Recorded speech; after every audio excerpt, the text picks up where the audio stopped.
Once you've got your vacuum chamber set up, it's time to get the vacuum going. So we got the pump started.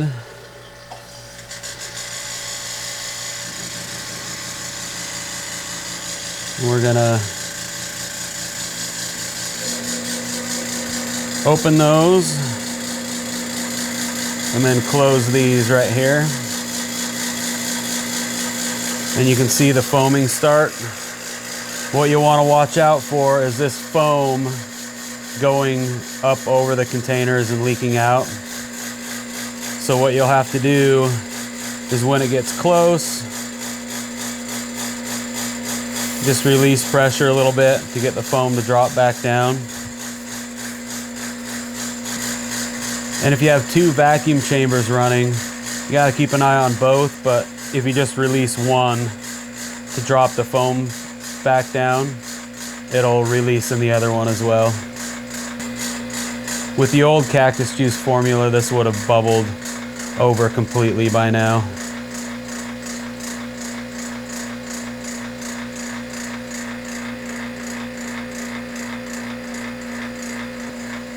But you can see how much air is coming out of these.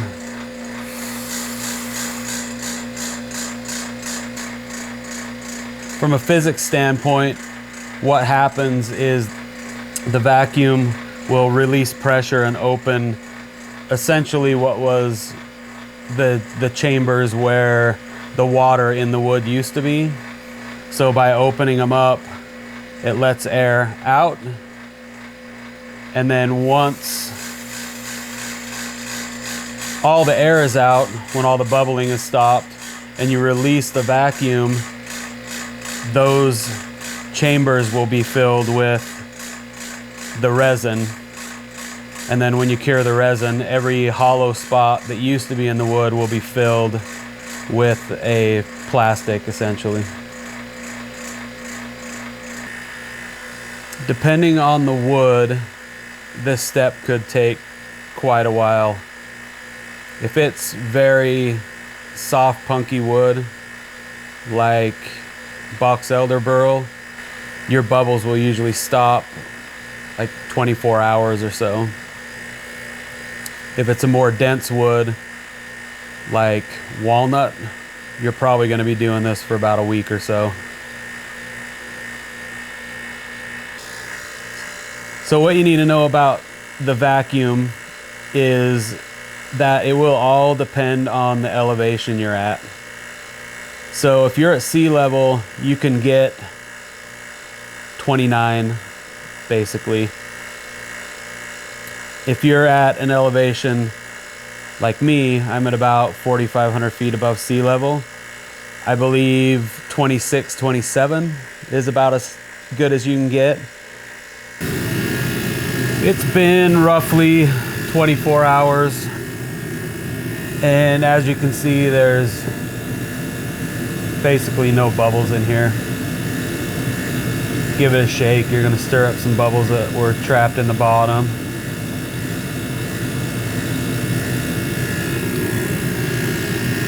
So at this point, I think what we're gonna do is move on to the next step, which is the pressure pot.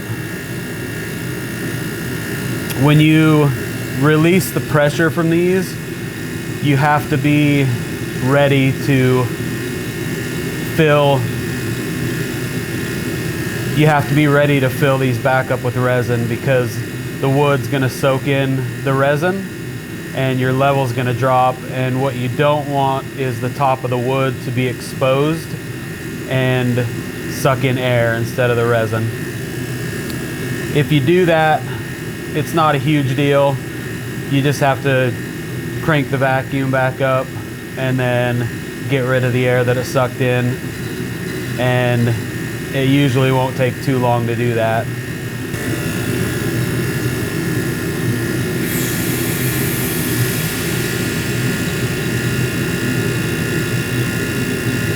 On to the dirty, dirty pressure pot. This step honestly is not necessary. If you just want it to run in the vacuum chamber until the bubbles are gone and then let it soak, you're gonna be perfectly fine. This one, some people say that it creates a deeper color, that you get more, that the wood takes on more of the dye, more of the resin. Honestly, I've done it both ways, and if there's a difference, it's negligible. I think all that this does is speeds up the soaking process by creating pressure to push the resin into the wood faster. I think that's why K&G does it, is because if they had to leave something in a vacuum chamber for a week and then soak it for 2 weeks, they probably wouldn't make any money. But I think because they apply pressure, they're able to soak in a shorter amount of time and get the wood back to their customers. So honestly, I keep doing this because it's just part of my process. Whether or not it really helps, I cannot confirm that.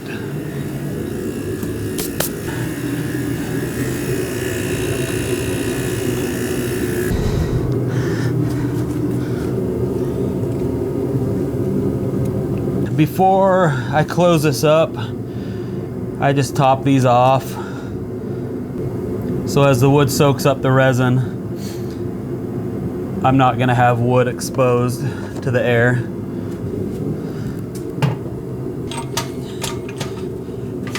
Snug these down.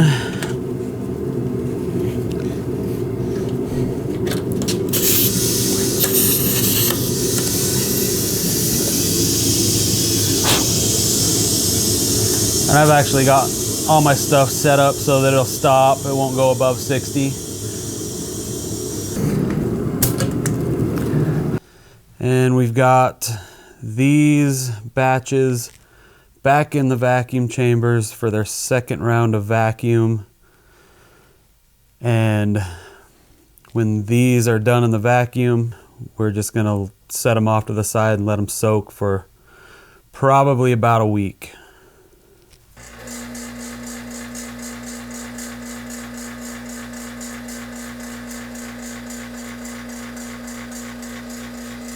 And as you can see, we've got some bubbles.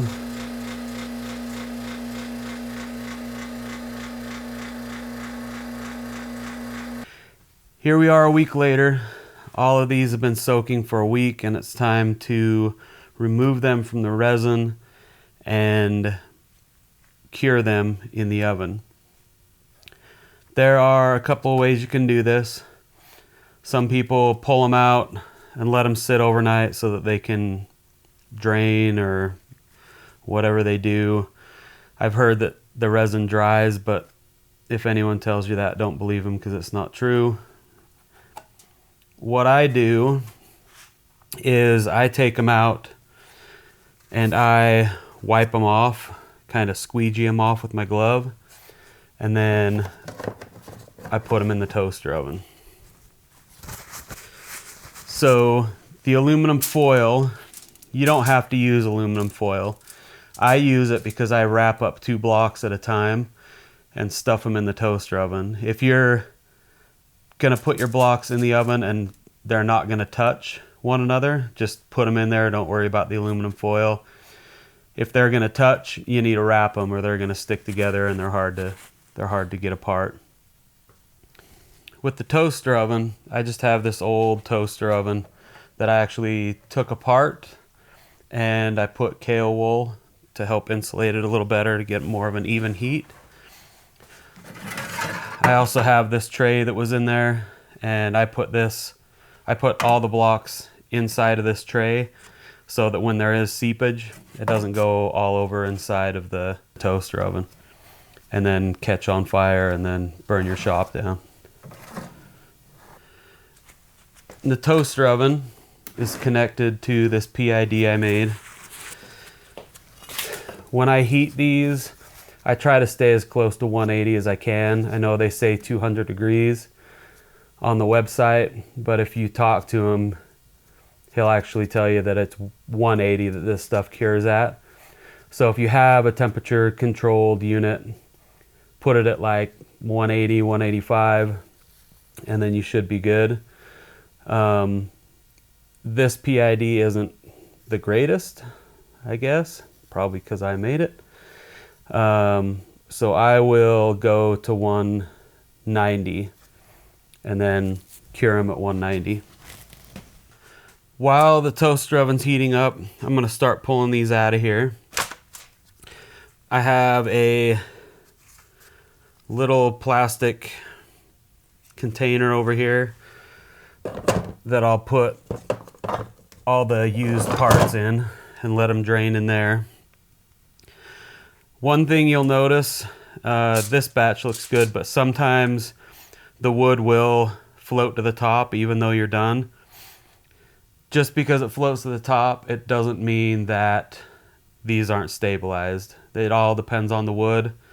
Sometimes the wood, even when fully stabilized or fully soaked, it will still float. It all depends on the wood. So don't be discouraged if it floats. So I'm just squeegeeing these off right here. And then as I do that, I'm going to set them in this little cheap aluminum pan.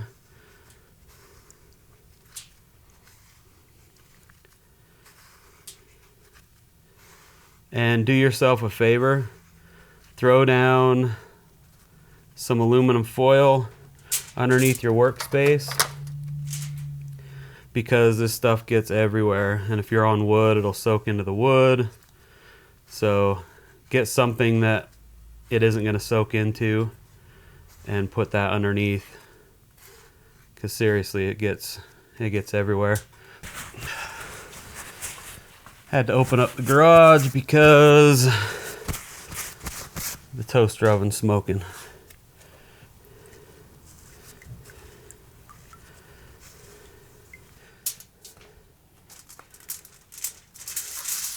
Then you can do this a couple different ways. You can wrap a block at a time.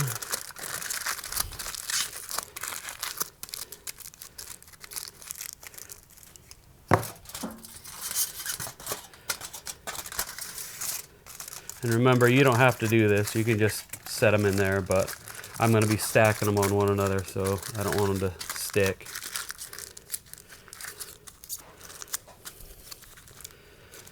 So you can do it that way, or you can wrap one like this, set the next one right there, set the next one right there, and wrap 3 at a time. The way this stuff works is once it gets up to the temperature where it cures and it starts curing, it doesn't just cure part of it. It starts curing every little bit of cactus juice that's in this wood. And then once you're up to heat, you just open this up, pull that out of there, and just start stacking these in. And then as soon as I get the other colors wrapped up, I'll just stuff them in there, set my timer for about 1.5 hours, and come back and check them to make sure that they're cured up.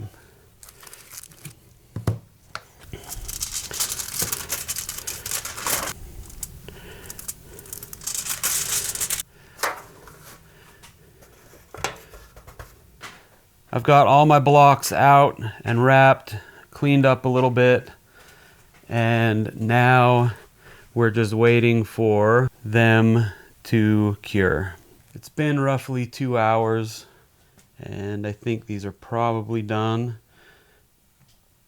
There's really no such thing as leaving in here too long, but you can definitely not leave them in long enough. I personally wear some gloves when I'm pulling these out of here because they do get warm.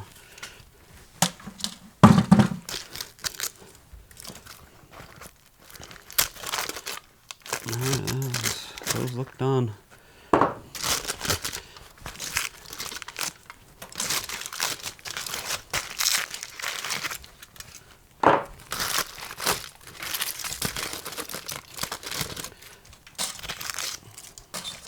All right, just gotta pull all these out of here and unwrap them, and we'll be done with these. Here they are. I got the first batch complete.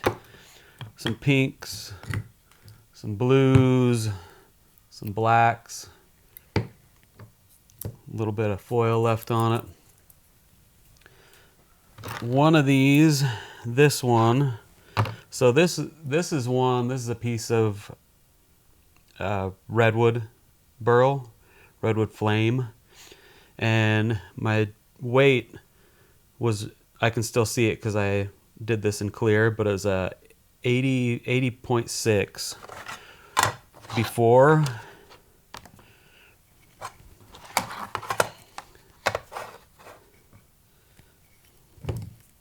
And now we're at 160. So this one doubled in weight, and this was actually floating when I pulled it out of the resin.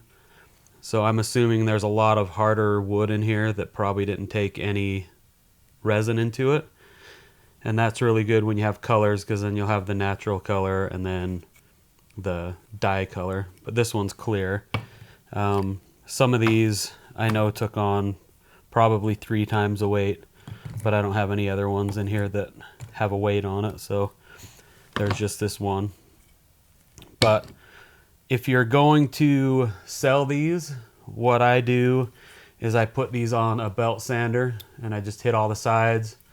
I'll start with 120 grit, and then I'll do a 220 grit or 240, I can't remember what I have. And then once I've done that, I'll spray it with this stuff, this triple thick glaze, and it gives it enough of a finish that whoever wants to buy it is going to be able to see what it looks like when they've sanded it up to their 1,000, 1,500, 2,000 grit, whatever they're going to do.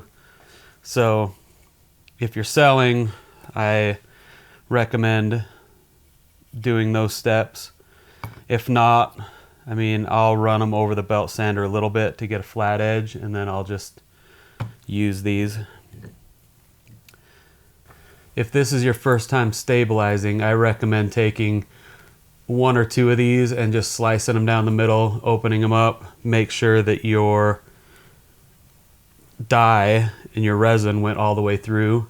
Nothing worse than selling to somebody and they cut it open and there's no dye in the middle. But if you've done these steps properly, you're always going to have a nice, deep stabilization.